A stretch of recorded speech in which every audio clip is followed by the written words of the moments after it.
मेरा अंगूठा कटा तो ये भगवान ने बहुत बढ़िया किया था। आपने कहा बहुत अच्छा हुआ भगवान ने किया, तो मेरा बहुत, बोले कैसे, तो पूरी घटना बताई। बोले ये हम पूछना चाहते तेरे लिए भगवान ने क्या बहुत बढ़िया किया, राजमंत्री पद से हटके जेल में है तू। तो बोले सरकार, आप जहां होते तो सैनिक का घोड़ा भले पास नहीं रहा, लेकिन मेरा घोड़ा आपके साथ ही होता, क्योंकि मैं आपका राजमंत्री हूं। और आप बंदी बनाए जाते तो मैं भी बंदी बनाया जाता। आप तो अंगूठे के कटले से बच जाते, लेकिन मेरी बलि तो चढ़ जाती। भगवान ने बड़ी कृपा की कि मुझे जेल में रखा। समझ पा रहे हैं? हम अज्ञान के कारण तत्कालिक उसमें हम बुरा मान सकते हैं, लेकिन कोई ना कोई मेरे पाप कर्म का मार्जन हुआ, इसलिए अच्छा ही होता है। भगवान के विधान में कमी नहीं होती। हमारी पाप कर्म की वृत्ति जो हुई थी उसके अनुसार मुझे जो दंड दिया जा रहा है, तो अब मैं निष्पापता की तरफ जा रहा हूं, तो अच्छाई की तरफ ही तो जा रहा हूं। अगर मैं वर्तमान में पाप कर रहा हूं और फिर पाप का दंड भोग रहा हूं तो बड़ी बुरी बात है। अगर वर्तमान में मैं अच्छाई पे हूं और फिर कोई पाप कर्म को भोग रहे हैं तो बहुत अच्छी बात है, निपट गया। ये अच्छाई और पूर्व की अच्छाई जुड़ेगी, बड़ा मंगल हो जाएगा।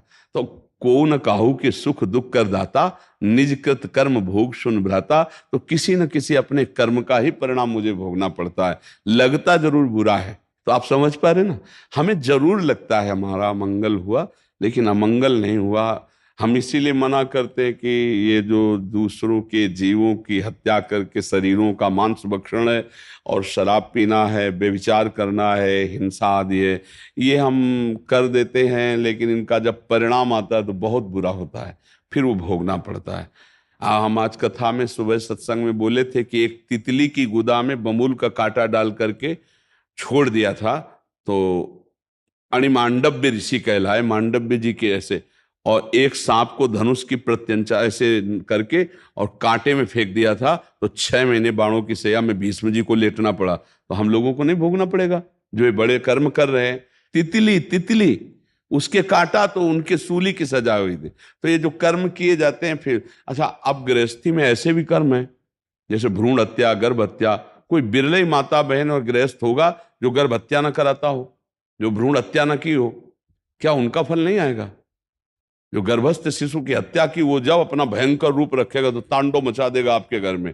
अब इन बातों को कौन समझ रहा है? बोले हमने ऐसा कौन सा पाप किया, भगवान ने हमें क्यों दंड दिया? तो आप खुद निर्णायक बनो, जितनी याद है उसमें देखो कितने पाप किए आपने, क्या आपसे गलतियां हुई, क्या आपको दंड हुई। तभी कहा गया है कि भगवान की शरण में हो जाओ, और जो तुम्हें प्रारब्ध के अनुसार दंड मिल रहा है उसे भोग लो। राधा राधा राधा, तो आगे फसल बढ़िया हो जाएगी। पिछली फसल जो हमने बोई वो तो हमें काटनी पड़ेगी, अगली फसल हमारी अच्छी हो जाए, इसलिए राधा राधा राधा। बोले नाम जप कर रहे हैं फिर भी दुख मिल रहा है, भैया पीछे बोया था बाजरा, तो अब अगली फसल तुम्हारी गेहूं की है, बाजरा तो खाना पड़ेगा तुम्हें, क्योंकि पिछली फसल है तुम्हारी। तो बोले भगवान के भजन का फल क्या, अगली फसल बहुत जोर की होगी और तुम्हारे गोदाम को नष्ट कर दिया जाएगा, लेकिन जो अभी थाली में आ गया उसको चुपचाप खा लो। ये जो शरीर में रचना रच गई है इसको भोगना पड़ेगा, बड़े बड़े सिद्धों को भोगना पड़ता है। आप समझ पा रहे? इसमें आपका कोई प्रश्न? नहीं महाराज जी, बस अध्यात्म पथ पर आगे बढ़ने का आशीर्वाद दीजिए। हाँ, इसमें एक बस ध्यान रखना है कि जो दुख सुख आवे चुपचाप सह लो और धर्म से चलो, तो आगे आपका जीवन बड़ा उन्नतशील हो जाएगा। जो लोग अज्ञानी लोग हैं वो जानते नहीं कि यार जब से भक्ति की बड़ी समस्याएं हैं, तो बड़ी समस्याएं बड़े कर्म है आपके। अब नया कर्म अभी आपने बोया, जैसे अभी आप खेती में जाके आम लगा दो, तो अभी थोड़ी आपके भाई बड़े बड़े कलमी और लंगड़ा आम लग जाएंगे। समय का इंतजार करो, वो फसल आएगी, वो वृक्ष आएगा, ऐसे बनेगा। तो ऐसे ही हम अभी जो धर्म कर रहे हैं, अभी जो भजन कर रहे हैं, वो अपना रंग लाएगा। जब विनाशी नाशवान कर्म पाप कर्म अपना रंग ला रहा है, तो अविनाशी सत्कर्म क्यों रंग नहीं लाएगा? इसकी तरफ हम अश्रद्धा कर लेते हैं। सोचो, झूठा पाप कर्म बन गया तो मुझे भोगना पड़ रहा है, तो सच्चा भगवान का नाम जब हम जप रहे तो क्या मुझे ये आनंद नहीं देगा? ये बिना फल दिए चला जाएगा। इसलिए हमको थोड़ा निर्भय रहना चाहिए, निश्चिंत रहना चाहिए, भगवान के आश्रय से दुख सुख को समान भाव से सहते हुए आगे बढ़ना चाहिए। बलवीर यादव जी ग्वालियर से। राधा वल्लभ श्री हरिवंश महाराज जी। पूज्य गुरुदेव, आत्मा अछेद्य है, अदाह्य है, अकलेद्य है, अशोष्य है, अचिंत्य है, अव्यक्त, अविकारी। भौतिक जगत की कोई वस्तु इसे छू नहीं सकती। ये सुख दुख से परे है। तो फिर महाराज जी, इस नाशवान शरीर में सुख दुख का भोक्ता कौन है? भगवान मार्गदर्शन करें। आज का सत्संग सुना है? जी सुना। सुना है? इसका सीधा उत्तर उसमें था, जीवात्मा उसे कहते हैं जो शरीर आसक्त हो गया है। नहीं, वो आत्म तत्व जो है निर्लेप है, निर्विकार है, अशोष्य है, अदाय है, अक्लेद है, नैनम चिंतन्ति शस्त्राणि नैनम धातु का। लेकिन उसने स्वीकार कर लिया है भ्रम से देह भाव को।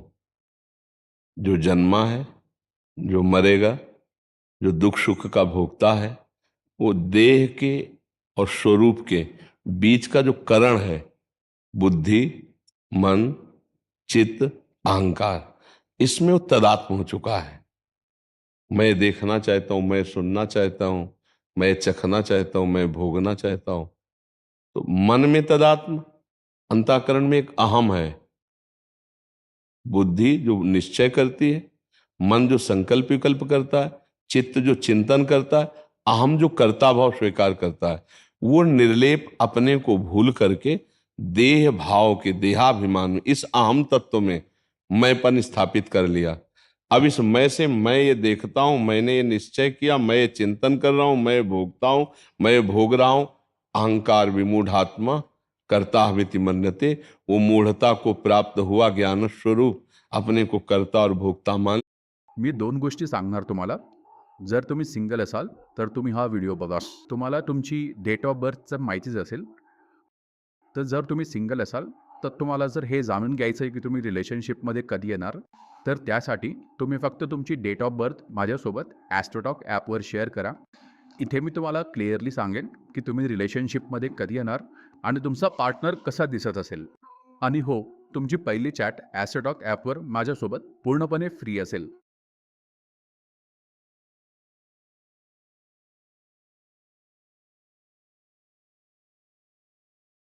मेरी एक भी रील वायरल नहीं हो रही थी। ये देखिए 1300 व्यूज, 1500 व्यूज, 1200 व्यूज। फिर मैंने एक सीक्रेट जगह से रील वायरल करना सीखा और फिर ये देखिए 577 के व्यूज, 1.2 मिलियन, 9.8 मिलियन, और इससे देखिए कितने फॉलोअर्स आए हैं। इससे मुझे अकेले 2725 फॉलोअर्स आए। अब आप सोच रहे होंगे कि ये भाई सीक्रेट जगह कौन सी है, तो सीक्रेट जगह है सीखो ऐप। गूगल स्टोर पे जाइए, सीखो ऐप डाउनलोड कीजिए। यहाँ पे आपको इंस्टाग्राम कैसे वायरल करना है, पूरी इंस्टाग्राम की कैटेगरी है। वायरल रील एडिटिंग करनी है, viral reel filters, viral video के आइडियाज चाहिए, वायरल होने का सीक्रेट चाहिए, व्यूज डबल करके वायरल होने हैं। हर चीज पे इंस्टाग्राम का हर टॉपिक यहाँ पे मिल जाएगा। तो अगर आपको भी मेरी तरह इंस्टाग्राम पे व्यूज ग्रो करने हैं तो सीखो ऐप डाउनलोड कर लो। इंस्टॉल नाउ पे क्लिक करो और अभी सीखो ऐप डाउनलोड करो।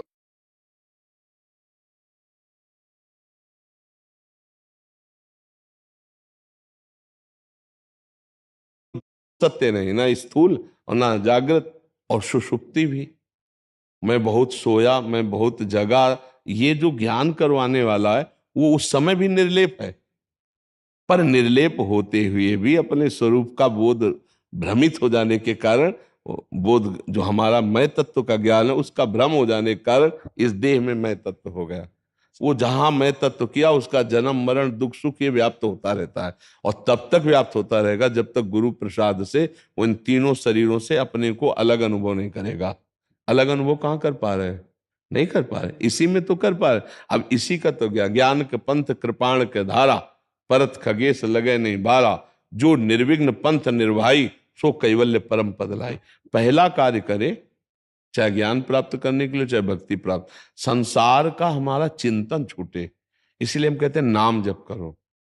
पहले सत नाम है ना प्रभु का, तो हम राधा कृष्ण हरि राम शिव ओम जो गुरुदेव ने दिया है, पहले उसके चिंतन में इतना लगे कि संसार का चिंतन छूटे, बाह्य चिंतन छूटे, फिर शरीर का चिंतन छूटे। फिर चिंतन से चिंतन में तन्मयता ऐसी हो गई कि मैं चिंतन कर रहा हूं ये भी विस्मरण हो जाए, अपने आप स्वरूप का बोध हो जाएगा। केवल नाम जपने से निर्लेप होते हुए, अजन्मा होते हुए भी वो जन्म मरण को, वो दुख सुख को प्राप्त हो रहा है, ये भ्रम है।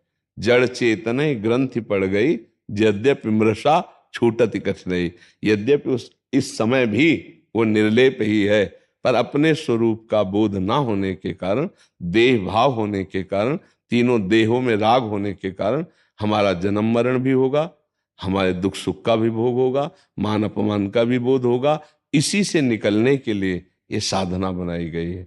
भगवान कहते हैं ब्रह्म ज्ञानी जो शब्द ब्रह्म और परब्रह्म दोनों का ज्ञान रखता हो, शब्द ब्रह्म शास्त्र और परब्रह्म की अनुभूति, ऐसे महात्मा के पास जाओ, प्रणिपातेन उनकी शरण में हो, साष्टांग दंडवत करो, दैन्य भाव से उनसे प्रश्न करो, वो जैसा आदेश करें वैसी साधना करो, तब जाके कहीं बोध प्राप्त होता है। साधन चतुष्टय के बिना ज्ञान का अनुभव होना बहुत कठिन है नहीं? तो हमें चाहिए कि अब कलिकाल है, साधन चतुष्टय में स्थित होना बहुत कठिन है।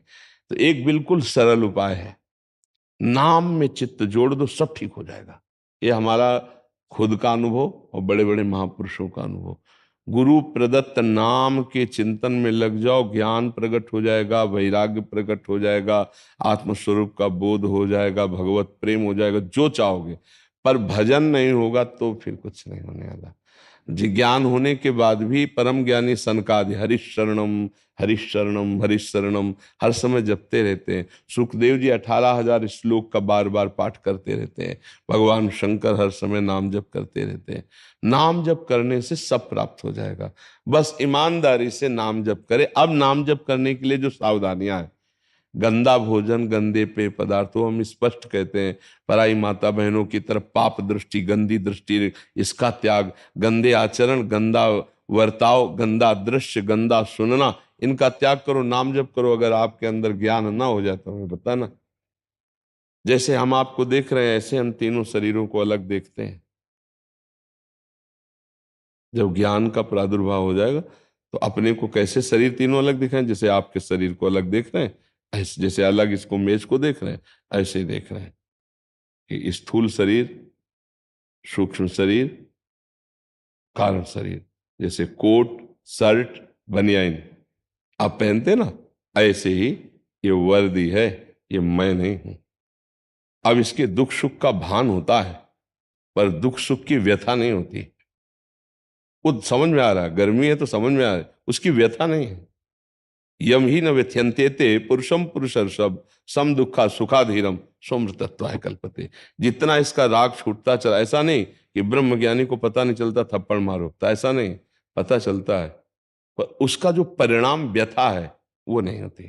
थप्पड़ मारोगे पता चलेगा थप्पड़ लगा, वैसे ही लगेगा जैसे एक संसारी पुरुष को लगता है। संसारी पुरुष को उसका परिणाम होता है, वो दुखी हो जाएगा, व्यथा, आज उसको व्यथा नहीं होगी, पीड़ा वैसे ही होगी। अगर यहां काटा जाएगा तो पीड़ा हो गया, ऐसा होगा, पर उसकी व्यथा नहीं होगी। बस यही अंतर है। बुखार होगा तुम ऐसे होगा, पर उसकी व्यथा नहीं होगी। शरीर का धर्म है, वो अपने धर्म से पीड़ा को प्राप्त होता है, और उसको ये ज्ञान है कि पीड़ा इस शरीर को, इसलिए व्यथित नहीं होता। और जिसको इसका ज्ञान नहीं, वो व्यथा को प्राप्त हो जाता है। जो यम ही न व्यथ्यंते ते पुरुषम पुरुषर्षभ सम दुखा सुखाधीरम स्वमृतत्वाय कल्प, वो अमृत पद का अधिकारी हो जाता है। तो इसलिए नाम जप करो, गंदे आचरण छोड़ो, और शास्त्रों का स्वाध्याय करो, संतों का संग करो।